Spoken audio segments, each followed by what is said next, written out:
Ketua dan Komisioner KPU serta puluhan calon kepala daerah terpapar COVID-19. Desakan untuk menunda pilkada pun muncul dari berbagai pihak.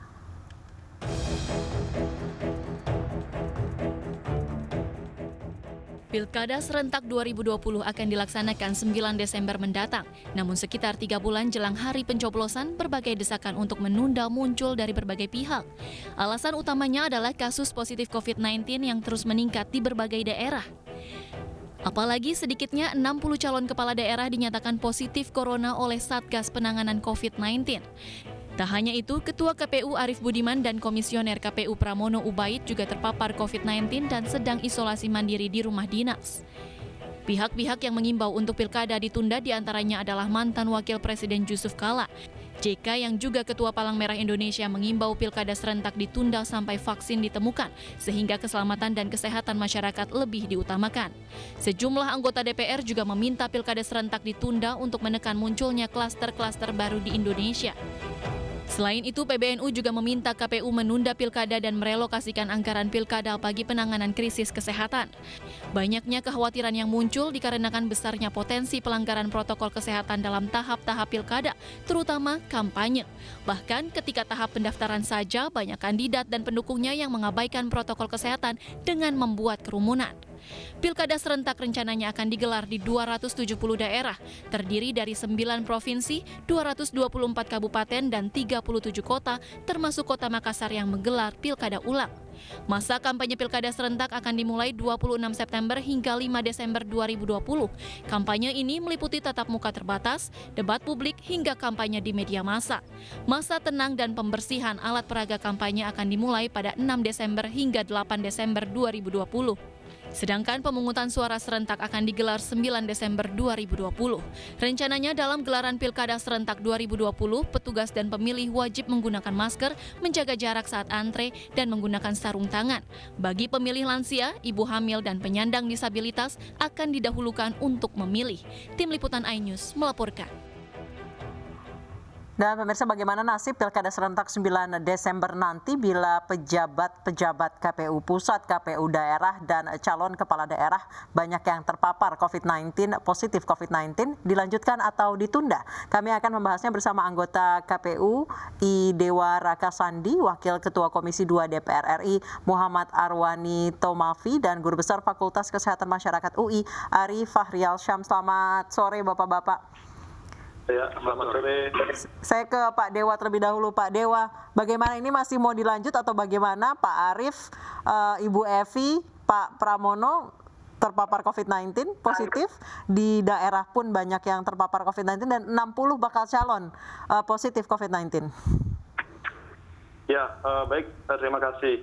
Jadi mohon izin yang dapat saya sampaikan bahwa sampai dengan hari ini ya, tentu KPU masih berpedoman ya pada apa yang sudah diputuskan ya bersama dengan DPR dan pemerintah, yang mekanismenya itu sebelumnya diatur melalui Perpu nomor 2 tahun 2020 yang kemudian diundangkan menjadi Undang-Undang nomor 6 tahun 2020.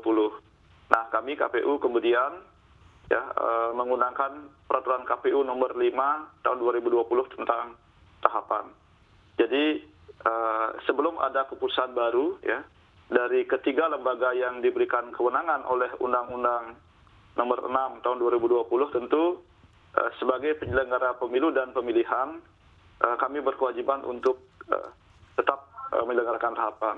Nah, tentu KPU ya berterima kasih atas berbagai masukan ya, concern dan kepedulian ya seluruh lapisan masyarakat Indonesia, Pak Dewa, para stakeholder terkait begitu. Pak ya. Dewa, banyak pihak menganggap bahwa untuk pemilu 9 Desember ini terkesan agak memaksakan karena situasi COVID-19 di Indonesia yang saat ini sudah sangat parah. Anda setuju bila dibilang sedikit memaksakan? Kami tidak melihat dalam perspektif memaksakan atau tidak memaksakan ya. Jadi sekali lagi berprinsip kepada apa yang telah diputuskan dan diatur dalam peraturan perundang-undangan. Nah, selama itu belum diubah, tentu KPU tidak bisa membatalkan atau menundanya secara sepihak begitu. Nah itu Baik. mengenai penyelenggaraan tahapan ya, saya kira substansinya seperti itu.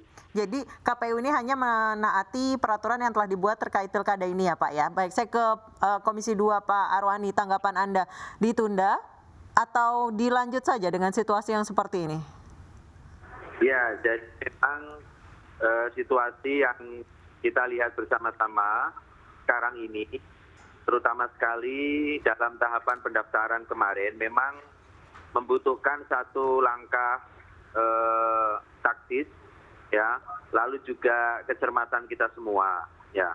Oleh karena itu, minggu yang lalu Komisi 2 sudah melakukan rapat kerja dengan Mendagri dan juga KPU Bawaslu.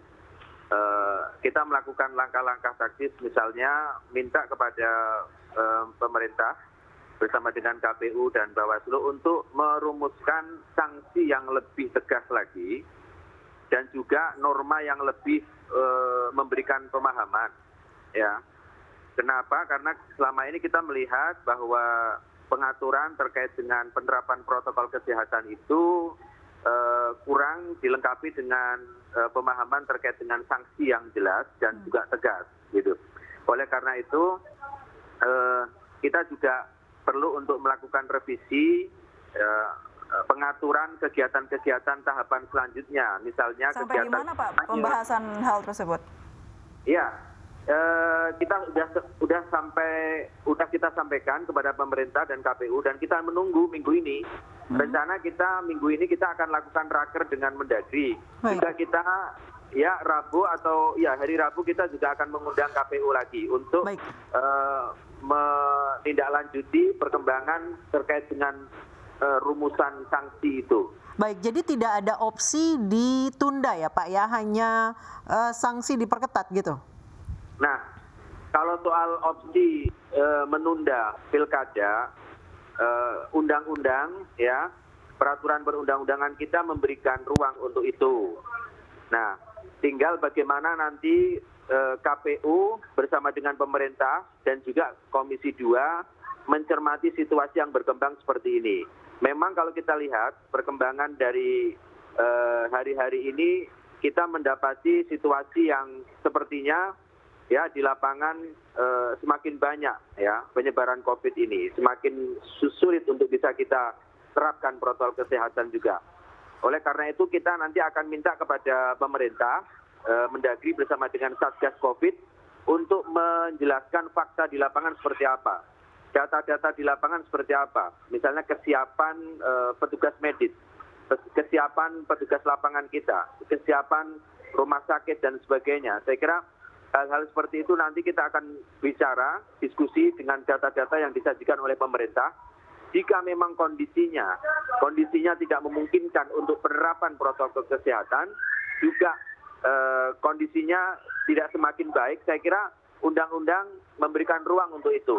Baik, KPU bisa melakukan penundaan, baik di satu wilayah maupun di seluruh wilayah. Ya, baik, tentu persetujuan Komisi 2 dan Mendagri dulu. Baik, saya ke Dr. Ari. Dr. Ari, menurut Anda seperti apa? Sebaiknya ditunda atau bagaimana? Karena memang tahapan kampanye ini tinggal 6 hari lagi dan kampanye sulit untuk menghindari kerumunan orang. Ya, jadi pertama yang terhormat nih Bapak-Bapak yang tadi juga sudah menyampaikan ya. Jadi tadi saya agak senang sedikit bahwa peluang menunda itu ada gitu loh. Jadi kalau ini ditunda, yang jelas yang akan selamat masyarakat. Sekarang kalau tidak ditunda, apakah masyarakat juga selamat misalnya? Ini yang kita mesti pahami bersama.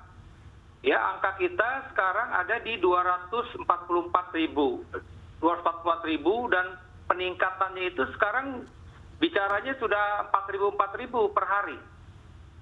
Jadi dan kita udah punya pengalaman, kita bisa lihat angka-angkanya kok. Pada saat PSBB pertama dan kedua DKI Jaya itu begitu hebatnya penerapan protokol kesehatan, law enforcement ya segala macam itu turun drastis itu angka-angka itu ya. Tapi setelah PSBB transisi ini kan melonjak lagi angkanya ya. Kemudian juga pada saat mudik kemarin meledak lagi tembus 40.000. terus lagi begitu ya. Jadi ini terus terang saja ini pilkada adalah kita udah lihatlah kemarin ya kan bahwa pada saat pendaftaran saja seperti itu. Ya walaupun calonnya menyebutkan kami menerapkan protokol kesehatan. Cuman masalahnya begini ya, siapa yang berani pegang bahwa itu benar-benar dilaksanakan?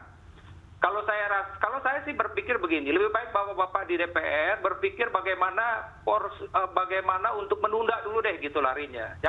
Kalau saya sih tidak yakin seketat apapun kita melakukan protokol kesehatan ini pasti jebol. Pasti jebol saya bilang. Baik, saya kembali Iya. Baik, Dokter Adi, saya kembali ke Pak Dewa. Kemarin saja pendaftaran banyak yang membawa kerumunan, walaupun katanya menerapkan protokol kesehatan, tapi nyatanya di lapangan kerumunan itu ada. Banyak masyarakat yang menurunkan maskernya, walaupun memakai tapi diturunkan maskernya, mengabaikan jaga jarak dan lain sebagainya. Kalau dilihat dari pendaftaran saja sudah begitu chaos, dengan kondisi ada 60 bakal calon yang ternyata terpapar, tanggapan Anda? Baik ya.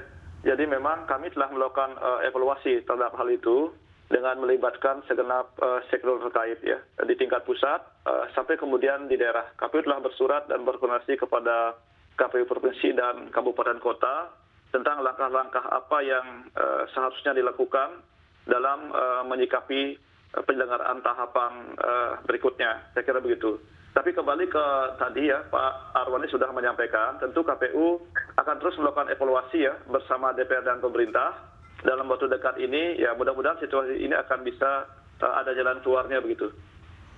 Baik. Evaluasi seperti apa Pak yang akan dilakukan? Melihat bicara soal COVID-19 itu tidak bisa mengulang lagi, karena kalau sudah terpapar tidak mungkin dikembalikan lagi, nyawa lebih berharga Pak. Betul, jadi sebetulnya risiko ini bukan hanya bagi masyarakat pemilih ya, risiko itu nyata juga bagi kami. Faktanya Pak Ketua sudah terkonfirmasi dan ada juga rekan kami ya. Tapi kan kita memerlukan satu keputusan ketatanegaraan yang bisa kita jadikan landasan.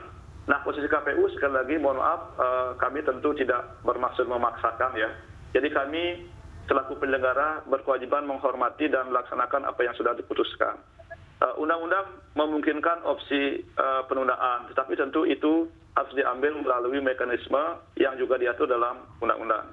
Jadi pada prinsipnya demikian, sejalan dengan upaya-upaya kami untuk melakukan koordinasi dan persiapan-persiapan mengantisipasi tahapan pengundian nomor urut ya, termasuk juga dengan menghadapi situasi kampanye nanti.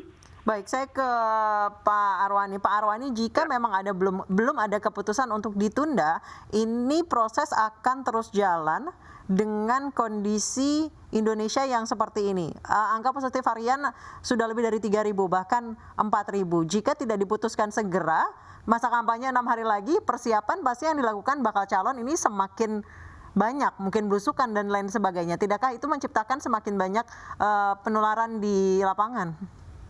Iya, betul sekali bahwa DPR sudah meminta kepada pemerintah dan KPU untuk menyiapkan perangkat hukumnya, perangkat peraturan perundang-undangan agar mampu memberikan pemahaman bahwa kita memang bisa menerapkan protokol kesehatan itu. Tetapi kalau memang pada akhirnya itu tidak bisa, dalam jangka waktu yang tidak terlalu lama, saya kira kita harus melakukan evaluasi besar-besaran ya. Kita tidak boleh menutup peluang untuk melakukan penundaan, karena yang penting bagi kita adalah keselamatan kita semua. Di atas politik, di atas pilkada, di atas menang kalah dalam pilkada nanti adalah keselamatan warga, keselamatan masyarakat. Saya kira kalau secara pribadi,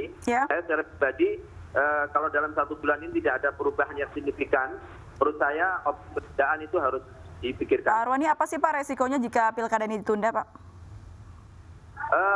Ya memang selalu ada plus minus, ada risiko. Untuk itulah kita akan ketika memutuskan ya penundaan, apakah penundaan itu satu tempat atau mungkin semuanya, saya kira risiko-risiko itu harus kita pertimbangkan semuanya. Tetapi di atas menang kalah, di atas politik pilkada, saya kira yang terpenting bagi kita adalah keselamatan kita semua. Baik. Keselamatan penyelenggara pemilu, Pak Arwani, paslon, keselamatan masyarakat semuanya gitu. Baik Pak Arwani, evaluasi itu dilakukan pada masa jelang kampanye atau menunggu kampanye dulu?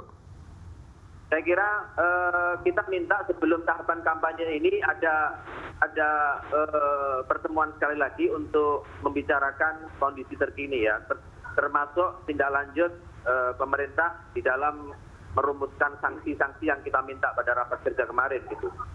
Baik, saya ke Dr. Ari. Dr. Ari, kalau menurut Anda masyarakat di lapangan bisa nggak sih diatur soal protokol kesehatan, terutama kampanye? Ya, sekarang saya bilangin tadi, kita sudah ada bukti-bukti ya, di mana ketika masyarakat diberi peluang ya untuk berkerumun, mereka berkerumun. Kan saya sebutkan tadi, PSBB 1-2 DKI itu berhasil karena memang ketat, masyarakat juga masih semangat. PSBB berikutnya transisi bubar. Kemudian kemarin libur panjang, libur diperpanjang saja 2 hari, angka melonjak tinggi. Itu gampang kok ngelihatnya. Diklik aja sekarang ya. covid19.go.id, peta sebaran itu kebaca semuanya gitu loh. Time by time-nya kita bisa jelasin. Ketika ada kerumunan pasti ada peningkatan kasus. Jadi sekali lagi kita mesti hitung ini untung ruginya. Yang jelas kalau pilkada terus berlangsung ya rugi masyarakat, sudah selesai. Yang rugi masyarakat. Kemudian yang terjadi berikutnya adalah nakes berjatuhan. Dokter-dokter akan meninggal. Karena dokter-dokter dan perawat-perawat itu yang berhadapan dengan pasien-pasien tersebut. Sekarang Bapak coba lihat deh. Lihat aja jalan-jalan kita ke Jakarta. Kita lihat IGD, rumah sakit rujukan. Membludak pasien. ICU juga udah susah tempatnya. Ya, tempat daerah-daerah yang tadinya hijau sekarang sudah merah. Barusan saya tadi memberikan webinar juga tentang hal ini. Teman dari Melabo menyebutkan, kami hijau, sekarang merah. Kami setuju pilkada ditunda katanya. Mau diapakan lagi ini? Saya sampaikan, penyakit ini luar biasa. Mudah sekali menularkannya. Mudah sekali. Bapak buka masker, saya buka masker, saya positif menyebar. Sekarang ini kan angka DKI aja 15%. Artinya apa? Kalau ada 10 orang, itu 1-2 positif. Kalau ada 5 orang, 1 positif. Cuman kita nggak tahu itu di depan kita positif atau tidak. Ketika kita positif, kita bisa menularkan orang tua kita. Banyak cerita, dokternya selamat, orang tuanya meninggal. Banyak juga cerita perawatnya selamat, orang tuanya meninggal. Ya Pak, apakah kita mau terus berjatuhan orang meninggal gara-gara kita memaksakan sesuatu hal yang sebenarnya juga bukan sesuatu yang ya oke lah penting menurut saya, tapi sesuatu hal apa yang mana yang mau lebih penting gitu loh. Kita bicara soal di sini. Jadi tolong deh. Fakta di lapangan sudah dijelaskan kurang lebihnya oleh Dr. Ari. Bagaimana tanggapan Komisioner KPU?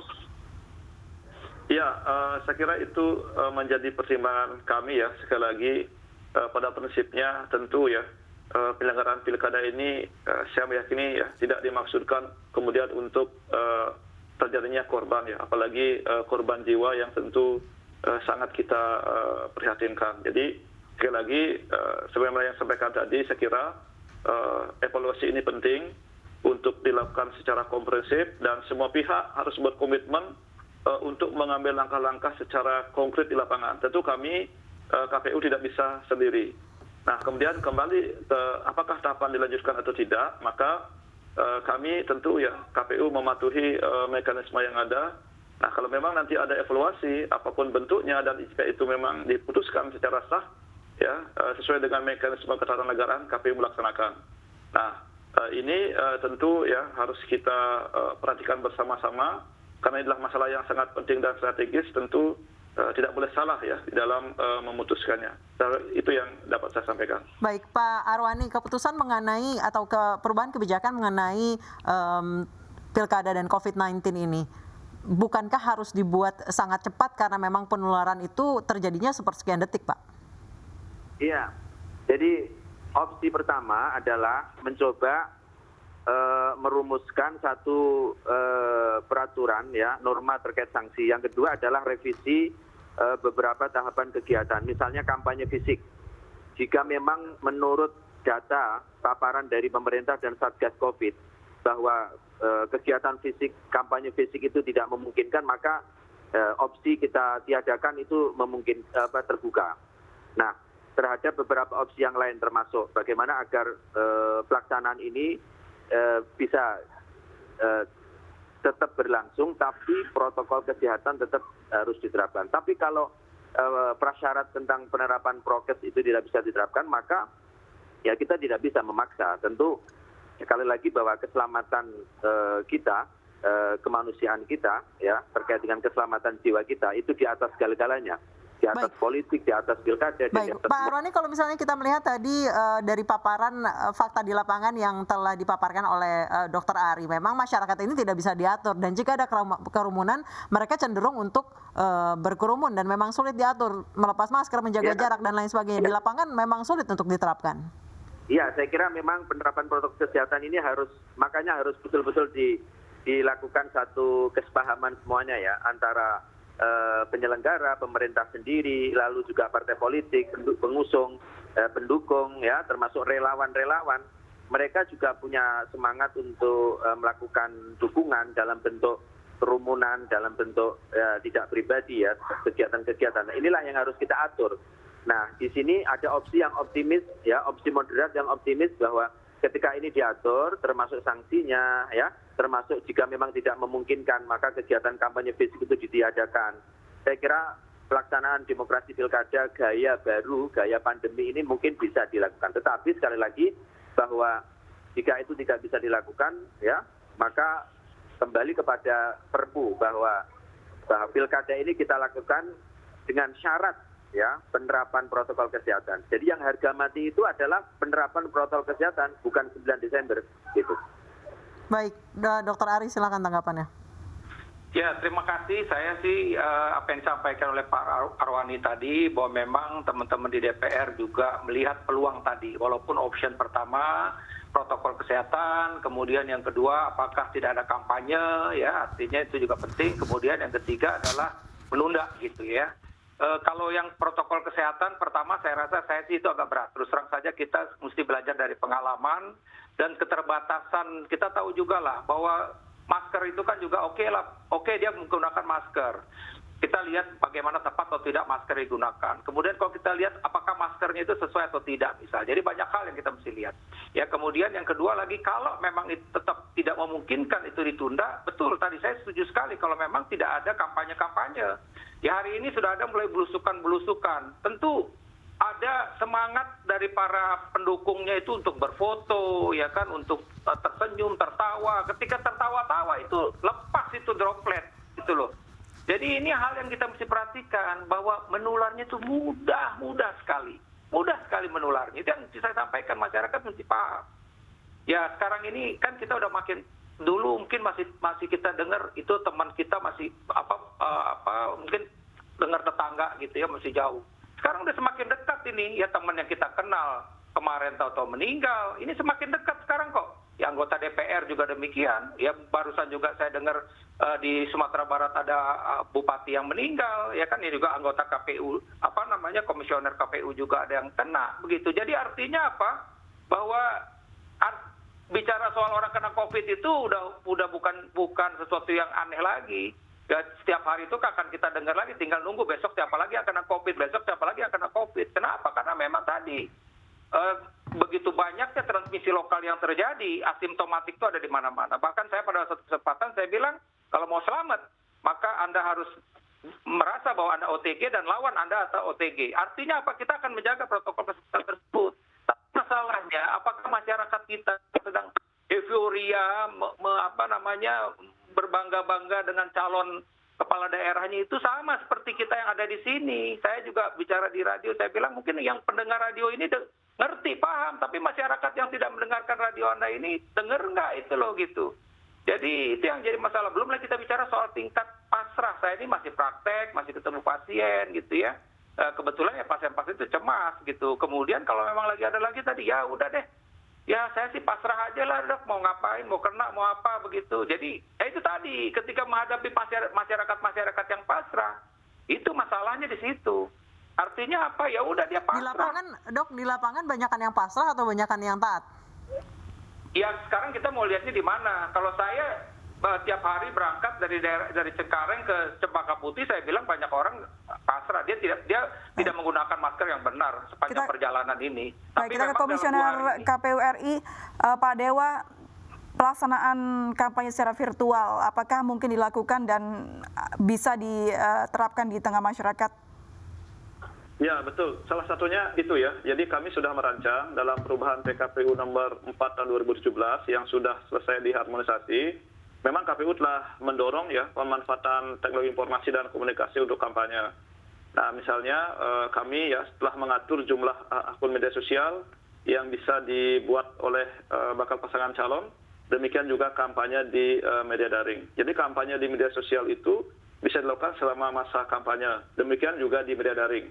Nah, sedangkan ya mengenai iklannya tentu ya kami sesuaikan dengan peraturan KPU soal tahapan. Jadi saya setuju ya, situasi ini tidak bisa dibiarkan ya, harus direspon, tetapi untuk meresponnya itu memang harus dicarikan jalan keluarnya, saya kira itu. Jadi supaya juga langkah-langkah yang kita ambil nanti di kelak kemudian hari itu tidak dipersoalkan. Tetapi sekali lagi kami berterima kasih atas berbagai saran dan masukan kepada KPU. Mudah-mudahan dalam berdekat ya, sejalan dengan evaluasi yang dilakukan, itu akan bisa diambil sejumlah opsi ya, yang kemudian itu bisa memberikan jaminan ya, baik terhadap pilkada itu sendiri maupun bagi keselamatan dan kesehatan masyarakat.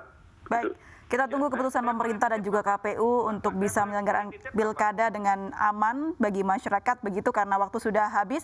Terima kasih banyak Pak Dr. Ari, Pak Arwandi dan juga Pak Dewa sudah bergabung dan berbincang bersama kami di News Sore.